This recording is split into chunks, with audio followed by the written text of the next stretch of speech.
hardship applies to the God hates divorce part. This suggestion that prioritizing rigid interpretations over compassion and empathy may be a deep theological mistake. Another reason is that it dismisses life-saving reasons for divorce. A toxic, shaming culture ignores the reality that many divorces are life-saving actions taken to escape danger, abuse, and potential violence. The addiction or profound neglect of spouses is extremely underreported. By dismissing reasons as shameful or sinful due to divorce, churches fail to protect the vulnerable and can cause generational damage. Another reason is that it hinders healing and restoration. The burden of shame can prevent divorced people from finding healing and moving forward. Instead of offering grace, empathy, and support toward recovery, a shaming environment prolongs suffering and denies the possibility of a healthier future to divorced people. While many liberal or progressive churches are trying to move forward with more liberal views of divorce, there are many churches that still adhere to the conservative views of divorce, mainly fundamentalists, Mormons, or Baptists. This involves recognizing abuse and infidelity as grounds of divorce, educating leaders on how to properly support divorcing members, and how to reframe the church as a place for the refuge or brokenhearted can help divorced people feel as though they have a support system.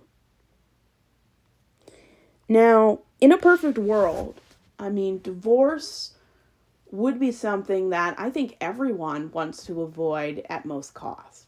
When you get married, you pool your financial, your social, your career, your journey together as one unit, at least in the traditional monogamous heterosexual groups.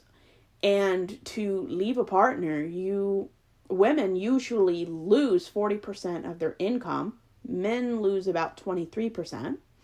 And you sometimes lose friends, career opportunities, promotions, which is why a lot of people are married, because there are some careers you can't climb the ladder of executives unless you're married and have a traditional straight family.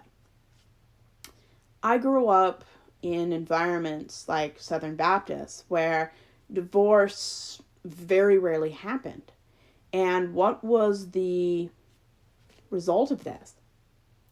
Every family I met that I had intimate knowledge of, whether a kid of theirs was in my Sunday school class or my parents knew their parents or the couple intimately through friendship or membership, I don't remember a single family that was happy.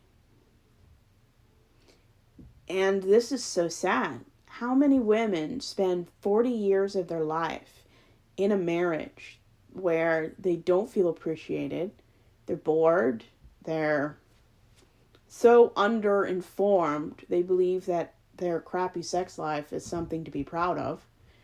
And if you grow up in an environment that worships marriage, family, and the nuclear unit, you're creating an environment where you have to endure all things. And there are people that take this literally.